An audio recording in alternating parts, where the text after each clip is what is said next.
Welcome to the JP8 Report. This is James Pierce with the JP8 Report, episode 311.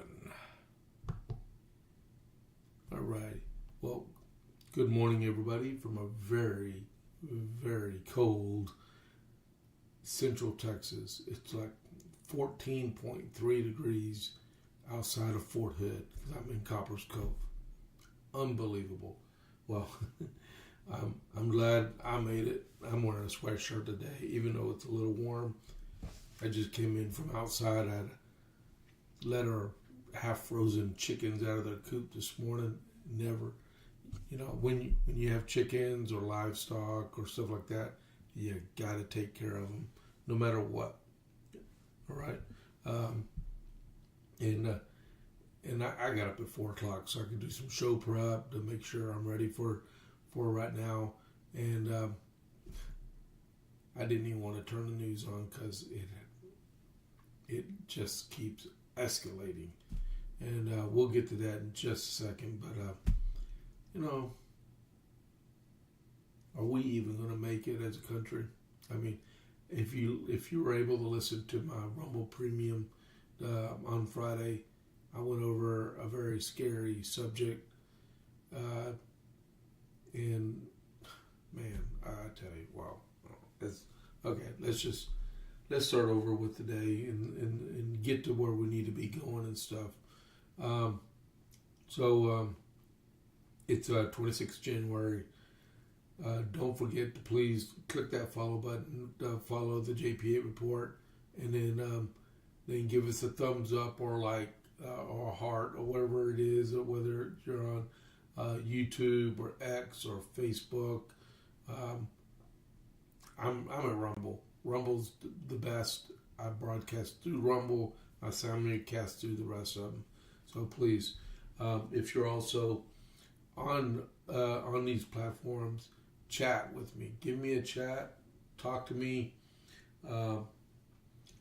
Rumble likes it when we chat because it improves their algorithm, and it's a temporary file, so they know we chat, but after the show, it goes away. So it's like a temporary thing, right? But it's a cool thing. I mean, we got 4 people watching right now. We just started. It's 6:30 in the morning. A lot of people are in bed asleep, right? A lot of people are frozen solid right now. I was going to upload some pictures, but everybody knows what ice looks like, right? So, and then, don't forget to like and chat and follow, please, okay? All right, so, America 250. I have a letter from Nicholas Cook to George Washington, dated the 25th of January, 1776, which is yesterday, we know. So, when I do this at 1 o'clock Eastern, 12 o'clock Central today, I'll have the one for the 26th of January. All right, like I said, I get up at 4 in the morning and start doing show prep, right? Okay, sir, I have consulted the General Committee upon the subject of your letter of the 16th. For many years past, the inhabitants of this colony, surrounded by the landside by Connecticut and Massachusetts Bay, thinking themselves of the perfect state of security, entirely neglected military discipline. And disposed of their arms so generally that at the breaking out of the present war, the colony was in a manner disarmed. We have taken every method in our power by purchasing, by employing manufacturers, and by importation to procure a sufficient quantity, but are so deficient that the same arms which have been rated at $6 and $10 at Cambridge are readily bought here at 10 to 12. Sounds like profiteering. Indeed, we shall scarcely be able to find arms for the troops we have ordered to be raised for the immediate defense, besides which the peculiar situation of the colony require that every man in it should be furnished. And the Assembly have accordingly ordered that every man should be furnished by the 15th of April under the next under severe penalties. In these circumstances, I do not think Your Excellency can depend on any supplies of muskets from this colony. I am, with great respect, sir, Your Excellency's most obedient, humble servant, Nicholas Cook. All right. I don't know. I do not know which colony he is from, but I think it might be Rhode Island. I think it's Rhode Island. But just by reading this is crazy. But now this colony is requiring every man to be armed, no matter what. And with a 30% increase in the cost of rifles or muskets. Man. I tell you, so yesterday evening, while I was doing nothing, and I was bored throughout my mind because there was the same news over and over and over this weekend, we watched part 2 of the Ken Burns' The Revolutionary War. It went from, I forgot where it started at, but it went through Bunker Hill. It went through the formation of the Second Continental Congress. It went through Bunker Hill. It went through the beginning of the campaign of, the appointment of General Washington as Continental Army. And they called it the Continental Army because they envisioned not only the 13 colonies, but they also envisioned Florida and Canada being part of the United States. The beginning of the expedition was through General Schuyler, General Montgomery, and Colonel Arnold up into the Canadian expedition, which failed miserably due to weather. Yeah. And then all the way, it ended just after, and they talked about a lot about common sense. And then they went all the way through the reading of the Declaration of Independence, right? And they talked a little bit about Lord Dunmore, about the end of the siege of Boston, in which we won, but all the way up to New York, and I think that's where part 3 is going to begin at. Stuff that we've been reading day in and day out since the middle of June, since I started doing America 250 readings and stuff every single day. If you listen to what I put out, and you tailor along with what Ken Burns put out with the American Revolution, it's pretty close. My wife is probably getting really, really fed up with me because I was saying stuff that was going to happen. And then Ken Burns and his narrators were talking about the same subject. I don't stop, right? Give her a break. But she married a historian, and that's stuff I like. And the American Revolution is a part of our history in which more and more people actually knew about it, right? For the people that are watching right now, either you can do it by chat or by regular comment. Have y'all been watching the Ken Burns miniseries, The American Revolution? Just give me a quick yes or no. That'd be cool. But yeah, so yeah, I think part 3 comes on Thursday, I believe, either tomorrow or Thursday. But we record it, and so I think part 3 already came out, so that gives me something else to watch. But I've been so busy and trying to keep up with what's going on here with the weather and stuff. Man, I just wish it would warm up. I'm tired of cold weather. I live in Texas for a reason. All right, so we got the America 250 part done. Got to talk about the Dalmatian guys. So we go transition. All right, this is a Dalmatian Burger Group. They are not open today.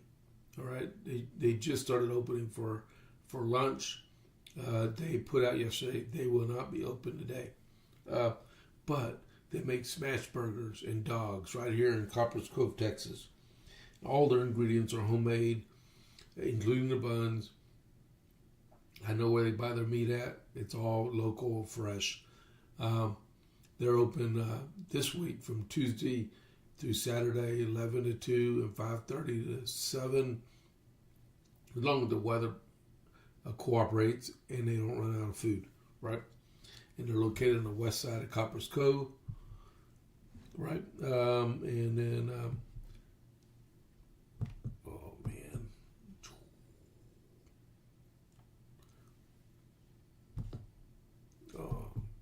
I'm trying to make something work here. I'm on Stream Deck. Yeah, okay, I'll get to it. But yeah, they're located on the west side of Copper's Cove, behind Bush's Chicken. Okay. Wow, that's crazy. Give me a second here.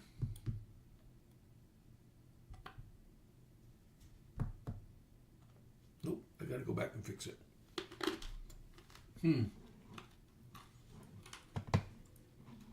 know why it didn't work. Give me a second here, guys.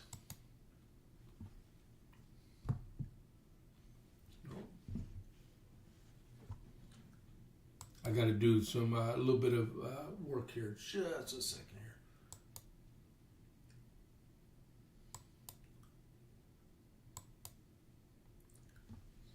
Let's see if that works. Hey, I'm back in business. Okay, cool. I don't know why they didn't do that. Okay, so here we go. So back to our regularly scheduled program. All right, so last night, so has anyone been watching the American Revolution miniseries here in, I believe it's on PBS or stuff like that. But just let me know, all right? I really appreciate it. I'll respond back. If I see y'all comment, I'll say something, all right? All right, so last night in Minneapolis, people got to sleep. When you're TDY, you're not going home. You got to stay somewhere, right? So the headlines on this is out of the New York Post. This violent anti-ICE protesters swarm Minnesota hotel they believe is housing federal agents, leaving one officer left bloodied. Okay. So I'm going to go through this and then we'll talk about it. All right? All right.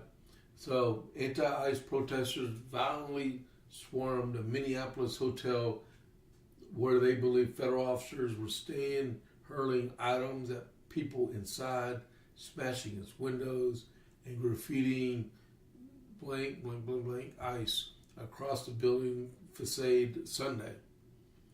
The large mob descended on the Home to Suites by Hilton Hotel late Sunday night as tensions gripped the Twin Cities just one day after Border Patrol agents shot and killed a protester in Minneapolis. They shoved and hurled objects at a Minneapolis Police Department officer and others just inside the hotel's lobby and attempted to push their way in, forcing those inside to use large vending machines to physically block the rowdy protesters. We're all locals. It's all locals. One man shouted as he tried to ward the protesters away. You guys are doing this for no reason, he added. The protesters also banged on trash cans, slammed snow shovels, blew whistles, stomped, yelled, shone strobe lights in the hotel's facade in an attempt to disturb the federal officers they believed were sleeping inside. Several turned to vandalism, smashed the windows of the hotel, scrawling ICE out and blank ICE and ICE kills across the facade. Debris and trash littered the hotel's lobby, according to the maintenance.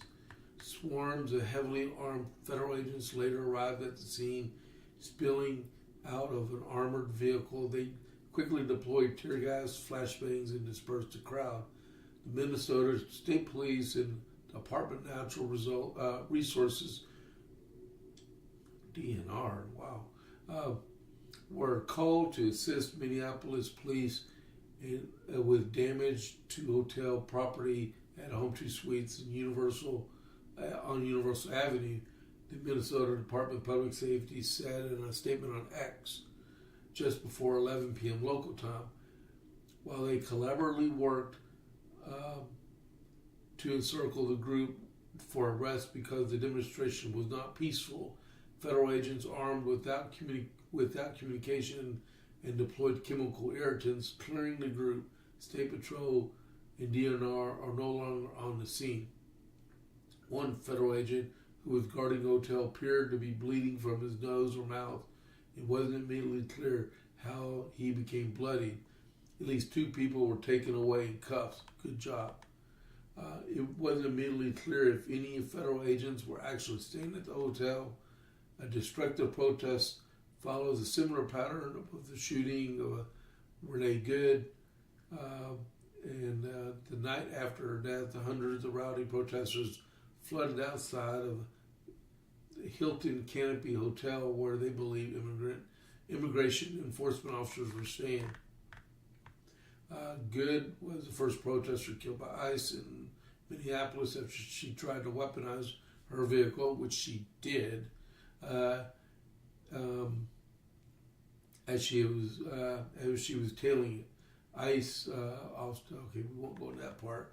Protests have grown since the Twin Cities have overwhelmed by law enforcement officers. Let's see. Okay, so that's enough on that one. Go back to this. Okay, okay, so let's look at this. How could this be de-escalated? Don't destroy property in your city. Don't threaten civilians. Don't graffiti vulgar statements on someone else's property. Don't carry weapons to a protest. Don't assault federal officers, whether it be game wardens, whether it be FBI, whether it be U.S. Marshals, or women. Let's go one month. How about whether they be ICE or Border Patrol? They are all federal officers. And before the rhetoric keeps escalating about they're just untrained, like Mayor Fry or Fro or whatever his name is, before he says any more about this stupid nonsense, do you realize the federal law enforcement officers, they go to 2 different locations. They can go to Quantico or they go to Glencoe. Glencoe is it's the Federal Law Enforcement Training Center in Glenn County, Georgia. Okay, Gwinnett, but it's called Glencoe.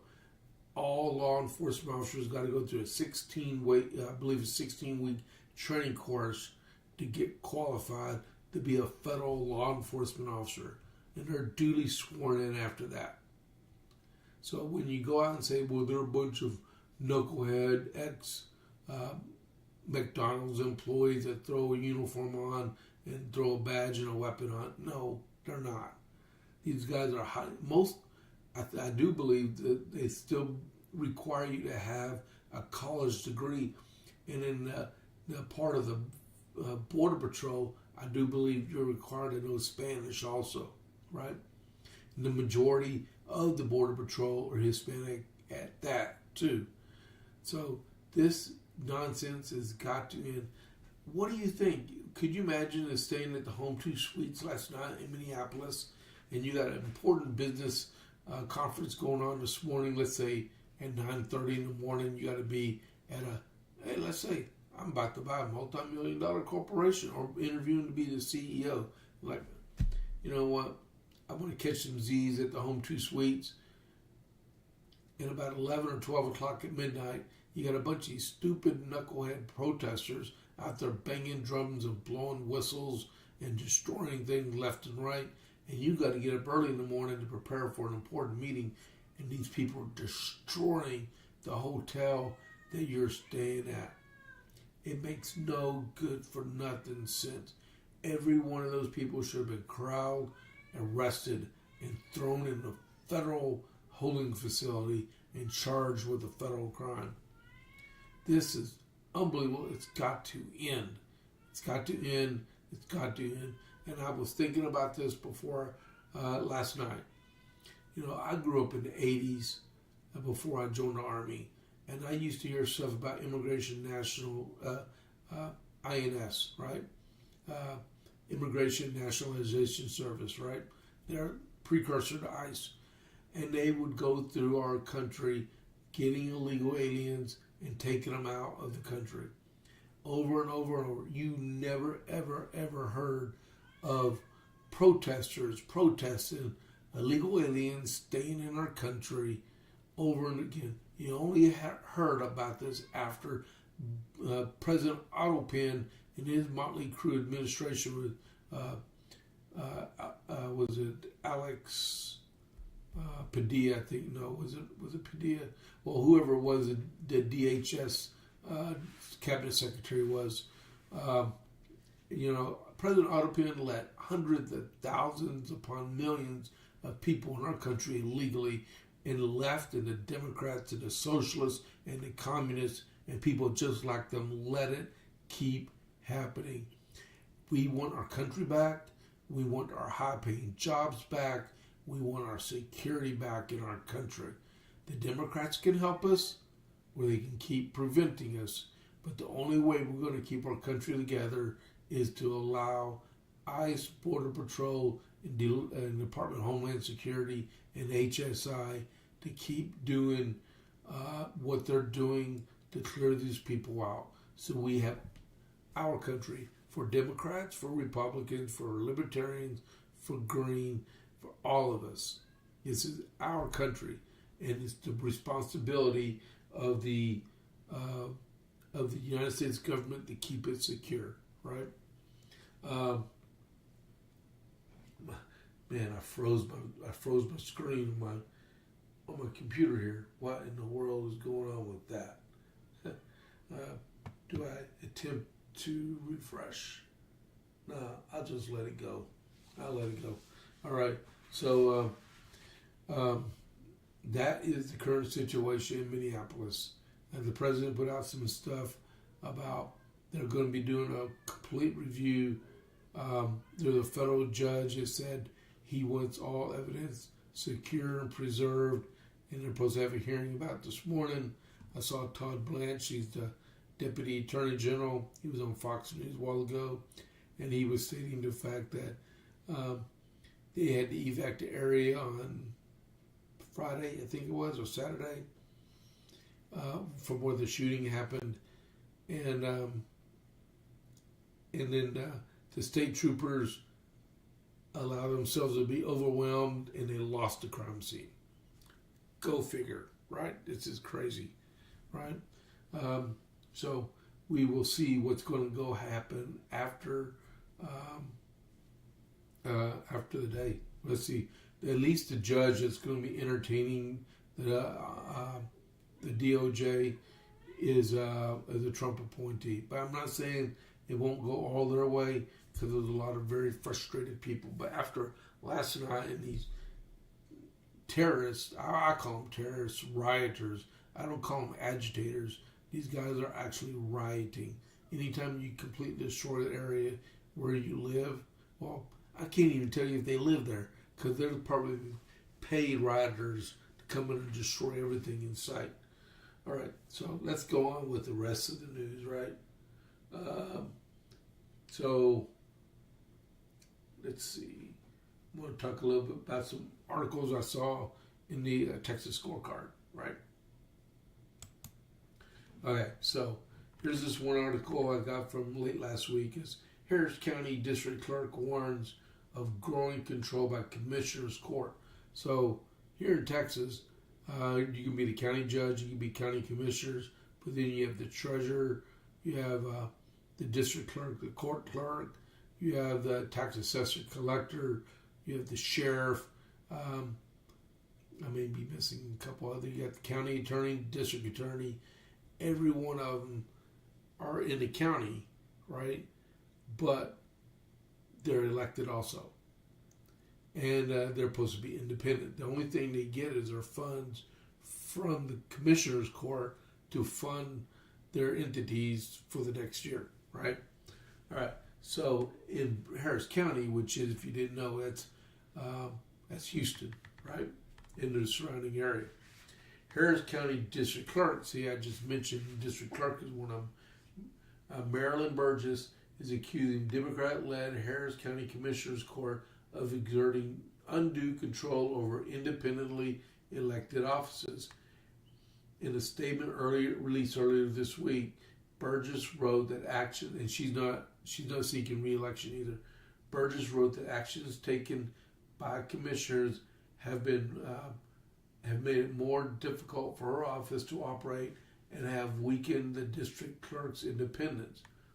As many of y'all know, I have serious concerns about the direction of the current Commissioners Court, Burgess said.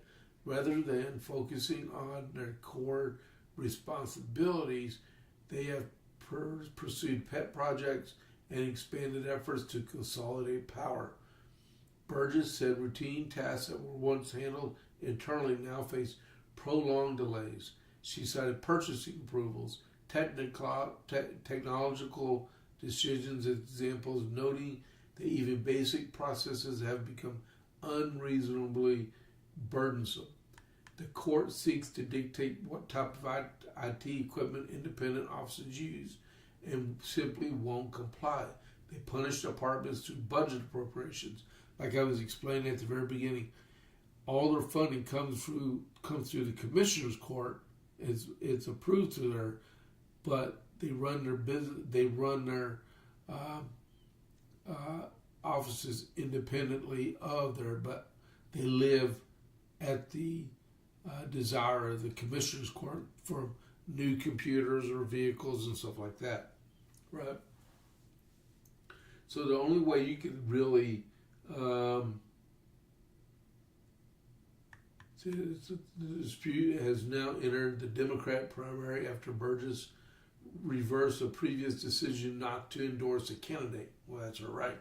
Burgess, who announced last year she will not seek re-election, has now endorsed Angie Dozier, a longtime employee of the district clerk's office.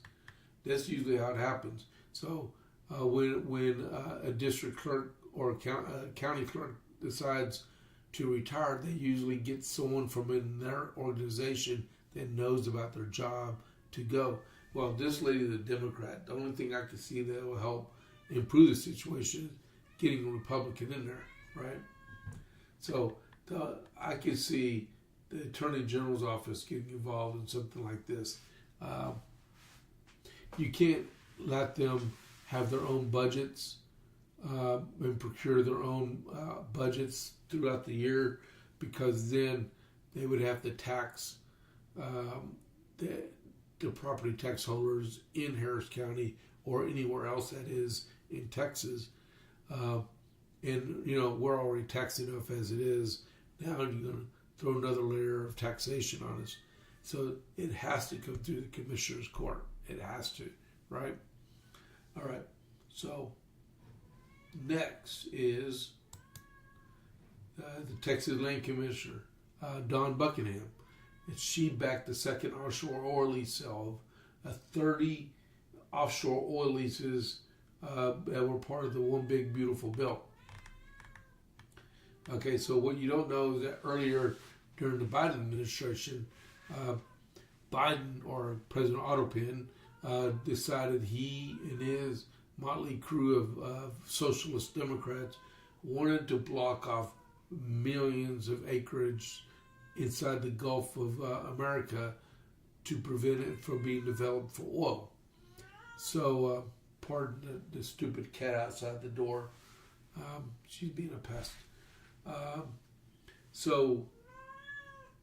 Under the Big Beautiful Bill, which passed last summer, it allowed acreages of oil leases to be sold to oil companies to produce more oil for us, drill, baby, drill, right? So it says Texas Land Commissioner Dawn Buckingham has submitted comments in support of a second offshore oil and gas lease sale in the Gulf of America, under the purview of the Bureau of Ocean Energy Management. That's a office, isn't it?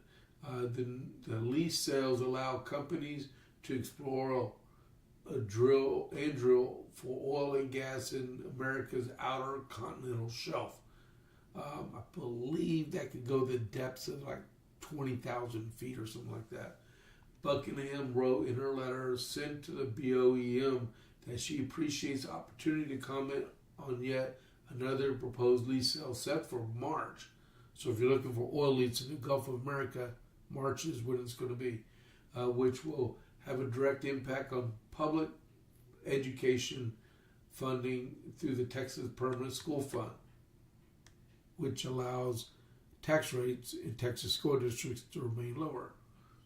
According to Buckingham, nearly $6.2 billion with a B has been generated from the PSF through oil and gas sales and leases and oil and land transactions since 2023, with 1.6 billion received from last year alone.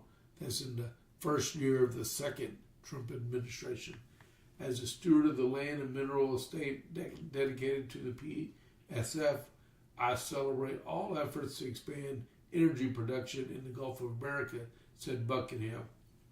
She used to be my state senator.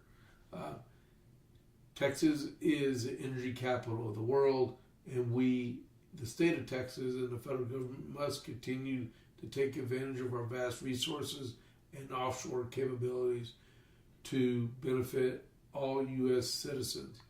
The sale of offshore sale of oil and gas leases come after the passing of the One Big Beautiful Bill, which requires the Department of Interior to hold 36 offshore oil and gas leases in the Gulf of America, well, for the Gulf of America. They're not going to stay in the middle of the ocean. And Alaska's Cook Inlet until 2040, and puts BOEM in charge of the project to ensure the investment in one of the nation's most productive offshore basins. 30 of the 36 lease sales are to be from the Gulf of America. And on December 10th, the first sale, which was a month ago, right? The Big Beautiful Gulf 1 generated $300,425,222 in high bids for 181 blocks across 80 million acres of federal waters in the Gulf of America. Unbelievable, people. That's a lot of money. That is about 3 hours of operations inside the federal government, though. But that's a whole different world, right? But that is good. So the Big Beautiful Gulf 2 auction is set for March 11th, and will offer 15,000 blocks over 80 million acres of territory on the outer continental shelf. So March 11th, if you feel froggy and you want to drill for oil and you got $500 million to drill, go for it, right? All right, so next. Texas defends the Ten Commandments mandate before the Federal Appeals Court. That will be the 5th U.S. Court of Appeals. Attorneys for Texas and Louisiana defended the constitutionality of the state's 10 Commandments laws before the 5th Circuit Court of Appeals in New Orleans on Tuesday, right? That was last Tuesday. Both states' legislatures had passed laws requiring the display of the 10 Commandments in public school classrooms. Lawsuits challenging the constitutionality of the laws have led to preliminary injunctions blocking some school districts here in Texas, not all. The Fifth Circuit set Louisiana and Texas appeals for the same argument session and heard consolidated oral arguments on whether. Wait a minute, we got some breaking news. Arctic air blast south after catastrophic storm cuts power to thousands, which we know. We're lucky here. So about the Ten Commandments, here in Texas, we're supposed to have a prominent display in every classroom of the Ten Commandments. And if you're looking right here, and a piece of paper, maybe a little bit larger than the regular size sheet of paper at the front of the classroom that show the Ten Commandments. I know it's from the Bible. I fully believe the Ten Commandments. I do believe people can use it as a moral code to set their life by. You don't have to be Muslim or Buddhist and stuff. This is stuff that says, don't take the Lord's name in vain, do not steal, do not lie, do not cheat, do not kill, stuff like that. Stuff that everyone, whether you're a Christian or not, you can look at it and says, you know what? I shouldn't kill, I shouldn't cheat, I shouldn't steal, I shouldn't cuss by taking the Lord's name in vain. And whether you believe in the Ten Commandments or a Christian or our God or not, you should not. You should know that you shouldn't take, whether you believe in another God or anything, little g God, as I say, you shouldn't take his name in vain anyway, right? But it's a set of moral codes you should go by. If you agree with that, let me know, because I think it really, really, really makes sense. So hopefully this really goes forward and is justified. It's probably going to go to the U.S. Supreme Court.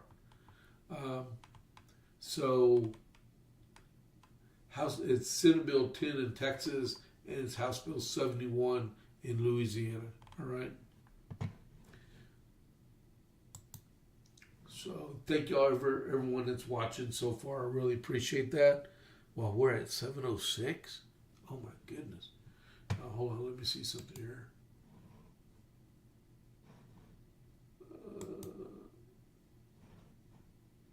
Oh wow, he did go on. All right. So give me a second here. I gotta find this. There we go. All right. So I'm back.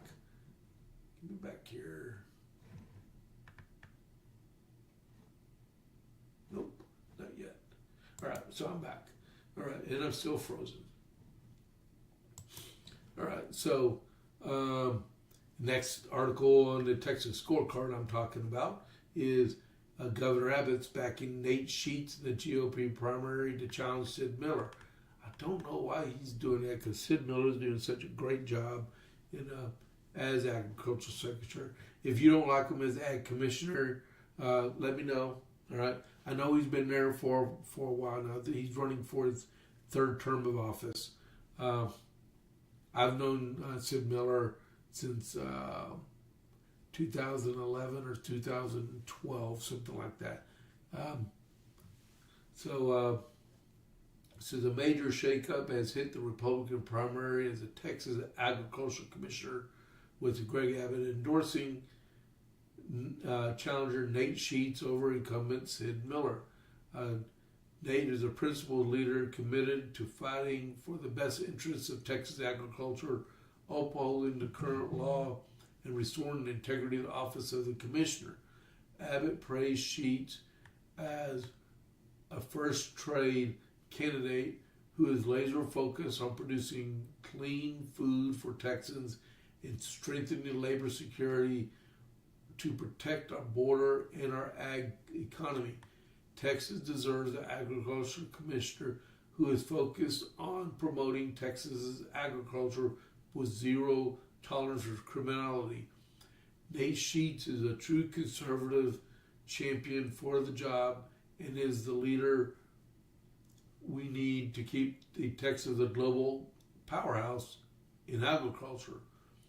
Sheets, a Navy veteran, a businessman who built Nature Nate's honey into a national brand. I've never heard of that brand of honey. The endorsement in particular is notable given Miller's long-running criticism of Abbott throughout his tenure, especially over the governor's handling of COVID-19.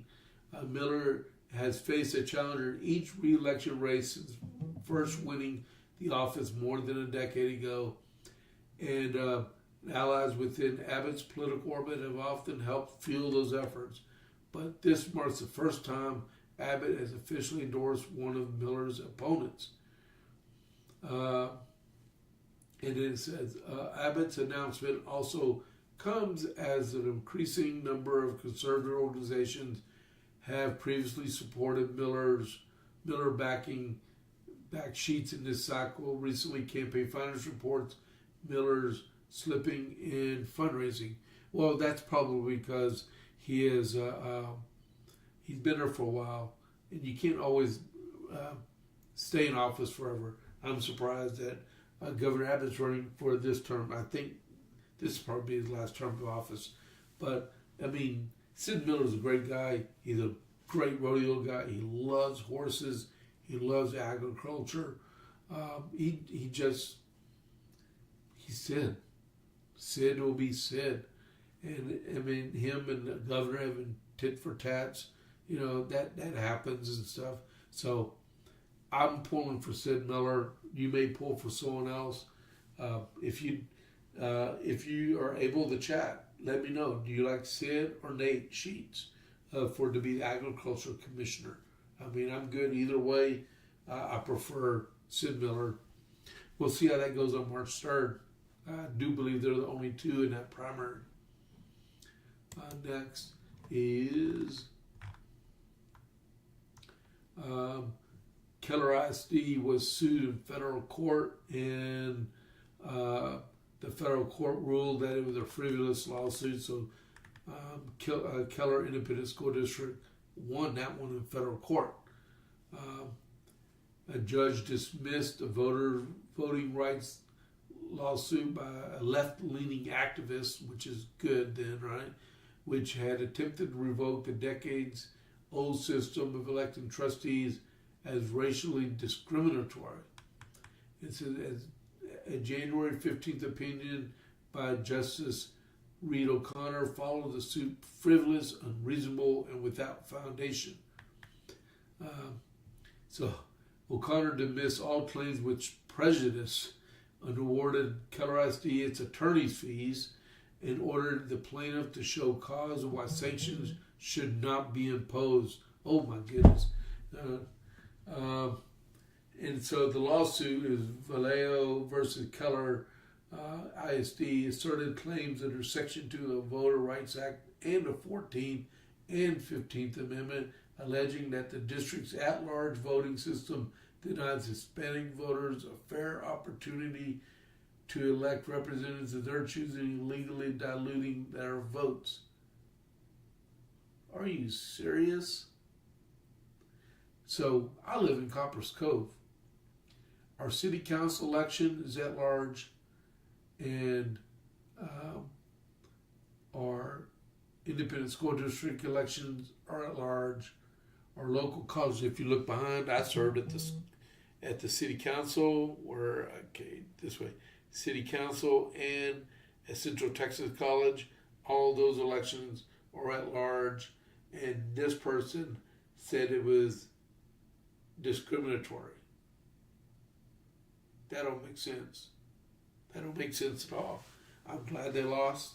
I'm glad they had to pay attorney fees, and I wish the judge would have passed the penalties for them even attempting to file such frivolous lawsuit. Next.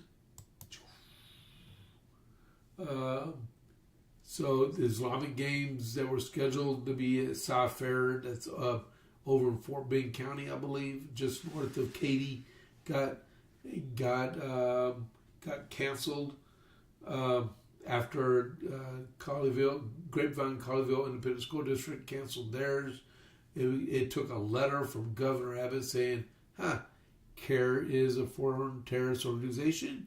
You can't use them as a sponsor, which dried up all their funding. So, bye. And that's it. All right? So, all those naysayers that say the governor is siding with Islamic organizations, he's not. So, get rid of the rhetoric. All right, next. Corpus Christi pursues water projects during severe drought.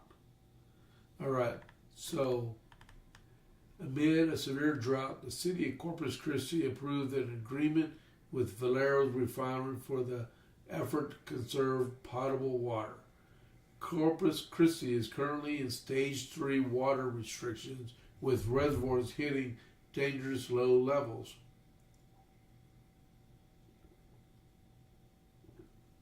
It says combined storage levels of Lake Corpus Christi and Choke Canyon Reservoir are at 9.8%. Wow. As a port city, the industrial sector has shaped Corpus Christi into the nation's largest energy export gateway and the world's third largest crude oil export port. The refineries at petrochemical plants rely on the city's water in order to operate. All right, so they're trying to use groundwater and the supply from the Nueces River to up their level of water in the reservoir. So what I will tell you about this is, and I don't even have to go through the rest of the article. So with Corpus Christi, you have the ample supply of water because you have the Gulf of America right out there, right? So they do have 3 non-potable water desalination plants, right? So it's been going on for over 10, 15 years. They've been trying to get potable water desalination plants built so they can ship water across the state of Texas and what they really need in Corpus Christi. But they got the money, they got the equipment, they got the space. All they need is a go to be able to build them. I don't know what they've been trying to do over the last several years, but every time they try to go forward, environmental groups file lawsuits on them, saying that it's bad for the environment. Water's good for you, but desalination plants that make potable water, I don't know how you think they make bottled water, but they got to get it from somewhere. But they won't let them actually build desalination plants. So you look at it that I think the last time they were talking about kelp, endangered kelp in the Gulf of America, or they call it the Gulf of Mexico back then, that stopped the actual production of these desalination plants. So poor kelp, it doesn't make sense. So people just need to go on and get a life, get a job at McDonald's or Whataburger or something. Go to Buc-ee's and try to get a job, right? And then the last Texas scorecard. Wait a minute, let me go back here. Thanks out. The last Texas scorecard article I want to read about is Ken Paxton issued an opinion that declared DEI unconstitutional in Texas government. That is something we've been waiting to be issued for a while, right? It says Texas Attorney General Ken Paxton. Oh, let me go ahead and stop. Where are we at? 7:18. We've been on for almost an hour. Don't forget, if you're following this, if you're watching this on video on demand or live as you are right now, you can chat with me, please. But if you're watching and you are not already a follower, click the follow button and please click that like button. All right, and then chat. Give me your opinion on what I'm doing and stuff here. Okay. Texas Attorney General Ken Paxton has issued a sweeping new legal opinion declaring that DEI, that'd be diversity, equity, and inclusion programs rooted in race and sex-based preferences, are unconstitutional in public sector and expose private companies to significant legal liability.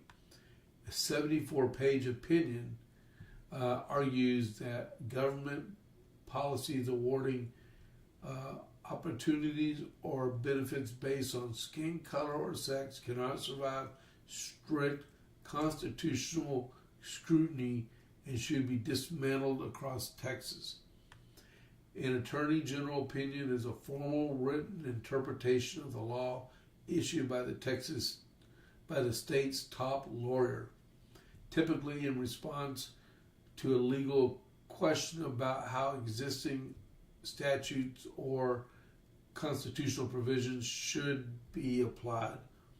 Pax's office said opinion targets decades of DEI framework embedded throughout the state and local government, including programs of public institutions and schools.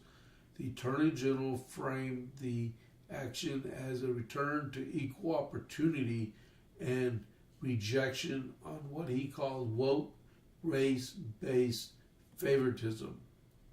So, and then I'll read this next paragraph. This action to dismantle DEI in Texas helped fulfill the vision articulated by Martin Luther King Jr., because this article is written on it was published on Martin Luther King Day, when he dreamed that his children would one day live in a nation where they were judged not by the color of their skin, but the content of their character, which is very, very, very true. Paxton said, America is waking up to egregious unfairness in DEI policies. People should be judged based on merit and the quality of their character and qualifications, not on their race, sex, or any other inherent characterized conferred at birth. So you earn what you get, and that's what it's supposed to be about. Not, well, we need a certain amount of this race there, whether it be white or black or brown. It doesn't matter. So if you're qualified, you get the job. If you're qualified, you get to go to that school, not vice versa. We need a certain number of whites, blacks, Hispanics. It doesn't work like that. It should be by the content of your character, not the color of your skin, which I fully agree. Wow, that was a lot right there. Where are we at? 7:22, man. Let me go back here real quick. Let me see if anything else has come up in the news. Let me refresh.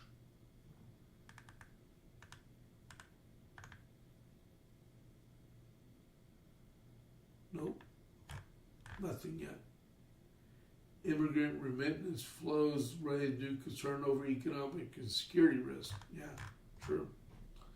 Let me go back here. All right, so where I'm at. All right, so I'm gonna do a little bit more here today. Let me go over here, refresh. All right, so I've got to do some Rumble Premium this morning. All right. Before we get to that, we a couple of things going on this week. Tonight is the West Side Conservative Coalition monthly meeting in Harker Heights at the First Assembly of God at 6. Depending on you're able to get out and about. Right now, you can see I'm in a sweatshirt because I probably got to go outside and make sure stuff is secure in a few minutes when I get off the air. We can't drive. We're iced in our house. We got heat, we got electricity, we got internet, right? We got fiber internet, which is cool, right? But I don't think I'm gonna be able to make that meeting tonight. I wish we could. And then we have the Cordell County Republican Party meeting tomorrow night at Trinity Worship Center at 1802 Martin Luther King in Harker Heights at 6 p.m.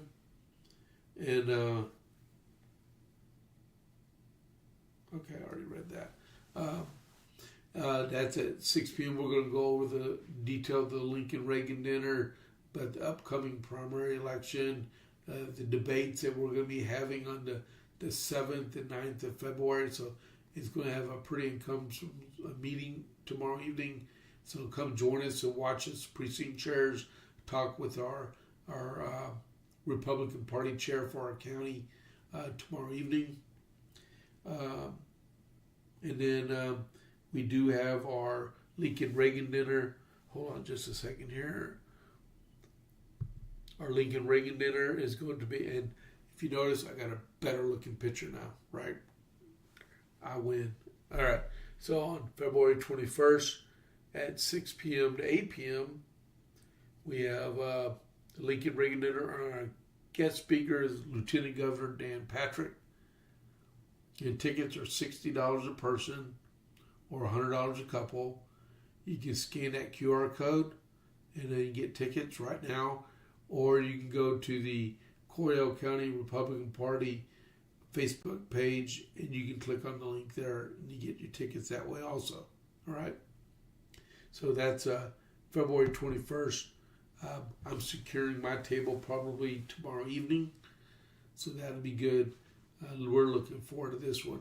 And if you're a candidate for election throughout Coryell County, you'll be able to speak at that meeting. We're going to have a live auction and a silent auction. Good food. The food is going to be steak and chicken. All right. And I forgot who was going to do the catering. Oh man, and it doesn't say on there. But it's going to be at the Texas Station Event Center in Gatesville. All right. And then right there. So anyone have any questions about what we've been going over the day so far before I go into common sense? I have a lot of common sense. I keep trying to program to do a raid and a Graham Allen show, but so far I ain't gonna be able to do a raid. So because I don't think they don't have nothing pre-positioned for their live yet. So, but okay, so we'll do that in a little bit. Let's see. So the people that are on right now, would you rather me to read from Common Sense or read an article about how they're going to try to campaign for the 2026 midterms like it's 2024? Because we can do either or. That's no big deal to me.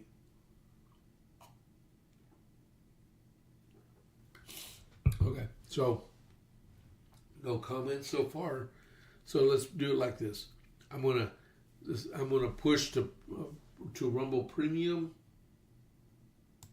First, let me refresh this real quick.